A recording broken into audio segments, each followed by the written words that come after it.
ইয়া উক্তা হারুন মা কানা আবুকি ইমরাআ সাউ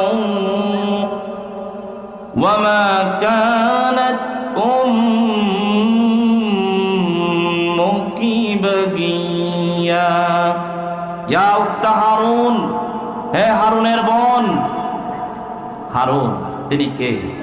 ওর বংশের মধ্যে হারুন নামের একজন লোক ছিল, অনেক বড় মাফের আলেম এবং বিখ্যাত আল্লাহর ওলি। তাই বলছেন যে মারিয়াম, তোমার বংশের মধ্যে এমন এত বড় একজন আলেম এবং আল্লাহর ওলি ছিলেন, তুমি সেই বংশের তো মেয়ে। এই জন্য বলছেন যে ইয়া উক্তা হারুন, হারুনের বোন তুমি করলে কি? তুমি সেদিকেও কি তাকালে না? তার মর্যাদা তো তুমি নষ্ট করলে।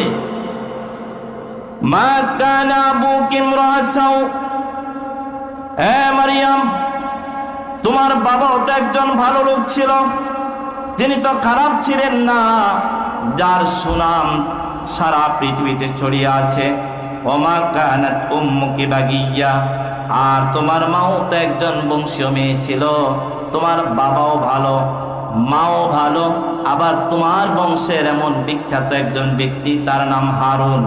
ওই বংশের মেয়ে, ওই বাবা মার মেয়ে মারিয়াম, তুমি কি একটা বারো চিন্তা করনি? বিয়ে হয়নি, মারিয়াম সন্তান পেলে কোথায়?